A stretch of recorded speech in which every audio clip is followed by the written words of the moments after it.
Stock x ray, इसमें हम आज बात करेंगे रिलायंस इंडस्ट्रीज के शेयर पर। देखिए, रिलायंस इंडस्ट्रीज के नतीजे हैं कल, और नतीजों से पहले क्या उम्मीदें हैं, किस तरह से आपको long term, short term, mid term रणनीति बनानी होगी।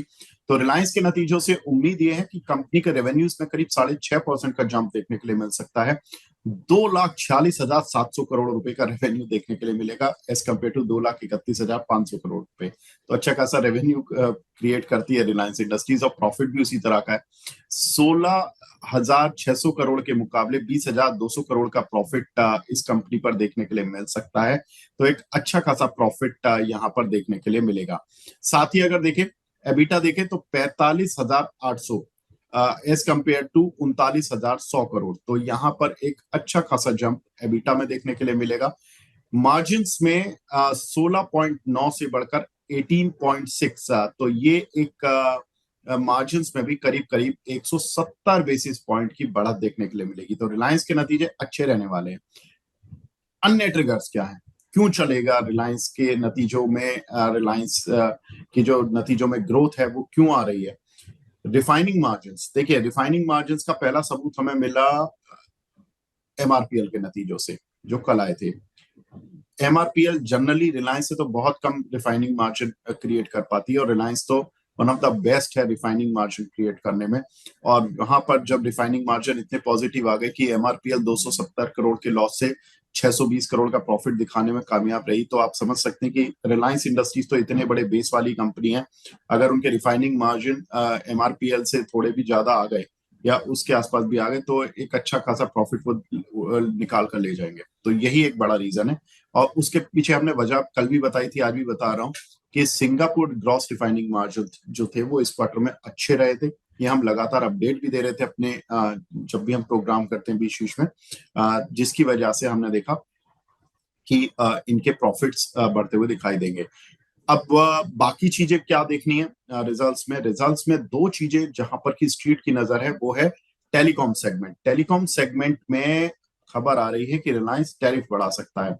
या तो अनाउंसमेंट इस रिजल्ट्स के साथ कर देगा मैनेजमेंट कॉल में, नहीं तो वो अगले रिजल्ट में करेगा। लेकिन स्ट्रीट बहुत ज्यादा पॉसिबिलिटी लगा रही है कि वो अब रिजल्ट में अनाउंस कर देंगे, रिजल्ट के बाद मैनेजमेंट कॉल पे, कि टैरिफ बढ़ा रहे हैं। और अगर टैरिफ बढ़ेगा रिलायंस की तरफ से, तो आप भारती और वोडाफोन को भी ना देखना भूलना, क्योंकि वो भी अपना टैरिफ बढ़ा देते साथ साथ। एनर्जी बिजनेस में कंपनी 75,000 करोड़ रुपए के निवेश का घोषणा कर चुकी है, लेकिन उसमें कैसे सेग्रीगेट करना है कंपनी को, वो भी शायद प्लान पूरा कंपनी देगी। तो वो एक बहुत इंपॉर्टेंट की मॉनिटरेबल होगा, जो कि रिलायंस के नतीजों के साथ रहेगा। तो नतीजे अच्छे हैं, कमेंट्री देखनी है कि दो फ्रंट पे आपको केवल 2 पॉइंट देखने हैं, उसके बाद आप रिलायंस पे अपनी ट्रेडिंग स्ट्रैटेजी आफ्टर रिजल्ट बना लेना। प्रदीप भाई, ये बताएं, रिलायंस वैसे तो सभी का फेवरेट है ये शेयर, लॉन्ग टर्म और मिड टर्म में तो कभी कोई टेंशन लेता ही नहीं है। आपसे मैं पूछूं कि शॉर्ट टर्म अगर कल तक के लिए कोई प्ले करना हो, फ्राइडे तक के लिए, और मंडे तक के लिए अगर सोच के रखना हो कि भाई रिजल्ट ठीक आ रहे हैं, उम्मीद अच्छी है, तो कुछ प्ले करना हो। दूसरा कि मिड टर्म और लॉन्ग टर्म भी अपना बता ही दीजिए कि क्या करना है। सॉरी, मेरा एक्चुअली नेटवर्क चला गया था। आप रिलायंस इंडस्ट्री के बारे में बात कर रहे हो, राइट? जी, बिल्कुल बिल्कुल। ओके, देखिए रिलायंस इंडस्ट्री में सर मुझे लगता है कि बेसिकली अभी 1379 के आसपास अभी प्राइस चल रहा है। अब देखेंगे 2-3 दिन से थोड़ा ज़्यादा मोमेंटम नहीं आ रहा है। सो कहीं ना कहीं देखा जाए तो 1390, 1390 एक कल कल भी मैंने आपको बताया था, एक शॉर्ट टर्म का मुझे लगता है कि रेसिस्टेंस है। जैसे ही 1390 इसके ऊपर प्राइस आपको आते हुए दिखेंगे, मुझे लगता है कि शॉर्ट टर्म में एक प्राइस मोमेंटम पॉसिबल होगा, और उस प्राइस मोमेंटम में आपको 1450 एंड 1500 तक भी आ सकता है।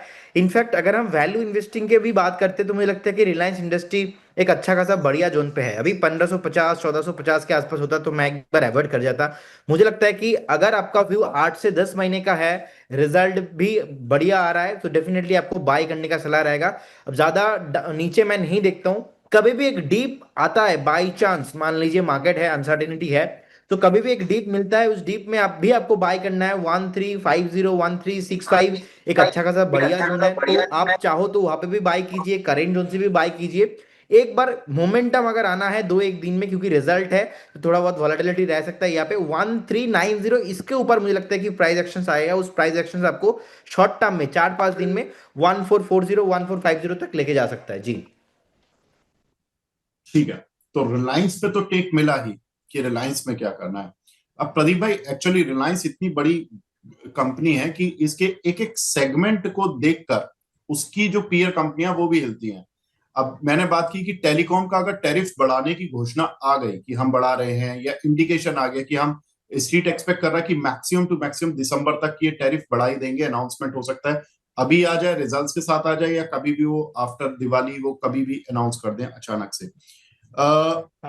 टैरिफ हम्म। बढ़ेगा अगर इन रिजल्ट्स के साथ, तो वोडाफोन आइडिया और भारती एयरटेल का चार्ट और देख के बताइए, क्योंकि कंपनियां तो वो भी टैरिफ बढ़ा देती हैं और वो वेट करती रहती है कि रिलायंस कब बढ़ाए, क्योंकि सबसे बड़ा मार्केट प्लेयर अब ये बन चुका है टेलीकॉम का। सर उस समय क्या करना है उन दोनों शेयरों में? देखिए, भारती एयरटेल में मैं सर ऑल टाइम पॉजिटिव पहले भी था, और मुझे लगता है कि भारती एयरटेल बहुत ही फंडामेंटली स्ट्रॉन्ग एक काउंटर है। अब जिस तरीके से भारती एयरटेल का चार्ट मुझे समझ में आ रहा है, एक बार 2150, उसके बाद 2250, इसका दोनों टारगेट के लिए मुझे लगता है कि आपको होल्ड रखना चाहिए। करेंट जोन से भी आप बाय करके जाइए, अट्रैक्टिव वैल्यूएशन है। वोडाफोन आइडिया को लेके उतना मेरा जो है पॉजिटिव व्यू कभी भी रहा नहीं है।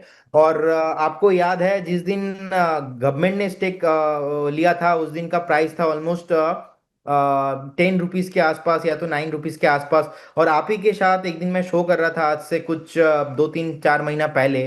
तो तब से आज तक कुछ हुआ नहीं वोडाफोन आइडिया में, और अभी भी मुझे लगता है कि ऐसा होने जैसा कुछ हुआ नहीं। तो जिनके पास पोजीशन है, आप बने रहिए एक 7 रुपीज के आसपास, स्ट्रिक्टली स्टॉप लॉस मेंटेन कीजिए। लेकिन यहाँ पे फ्रेश निवेश मैं सलाह नहीं दूंगा। अगर आपको इसी सेम काउंटर पे रहना है तो भारतीय एयरटेल में रहिए, भारतीय हेक्साकॉम में चलिए ले लीजिए, लेकिन आप वोडाफोन आइडिया पे थोड़ा बहुत इग्नोर करना है आपको जी। ठीक है, तो वोडाफोन आइडिया उतना अच्छा नहीं लग रहा है प्रदीप जी को, लेकिन भारतीय एयरटेल उनकी पसंद है, और भारतीय एयरटेल पर आप पोजीशन बना सकते हैं। रिलायंस उनको ठीक लगा, रिलायंस के लेवल बता दिए। ठीक है प्रदीप जी, फिलहाल इस कार्यक्रम को यहीं पे अब रोकने का समय आ गया है। प्रदीप जी, आप हमारे साथ जुड़े, से बहुत बहुत शुक्रिया। फटाफट से अपनी वही वाली जो ट्रेडमार्क लाइन है, डिस्क्लेमर वाली, वो बता दीजिए। ये investment securities market subject to market, जितने भी स्टॉक्स को लेके मैंने बात किया है, कोई भी स्टॉक्स में मेरा कोई या हमारे कंपनी का कोई भी कॉन्फ्लिक्ट ऑफ इंटरेस्ट नहीं है, कोई भी पोजीशन नहीं है। जब भी आप इन्वेस्टमेंट करो, मार्केट में रिस्क रहता है, तो अभी आपका आप जो पर्सनल फाइनेंशियल एडवाइजर्स है उनसे सलाह लीजिए एंड खुद भी स्टडी कीजिए। स्टॉक मार्केट में कुछ भी गारंटी नहीं होता, पास्ट परफॉर्मेंस फ्यूचर में इंडिकेट नहीं होता। तो एक बात, वो एनएससी का भी वो स्लोगन है ना, सोच कर समझ कर इन्वेस्ट कर, ऐसे ही कीजिए। बहुत बहुत धन्यवाद विवेक जी आपको, and as well as always thank you. आपके साथ शो करने में मुझे बहुत अच्छा लगता है, एंड अगेन थैंक यू।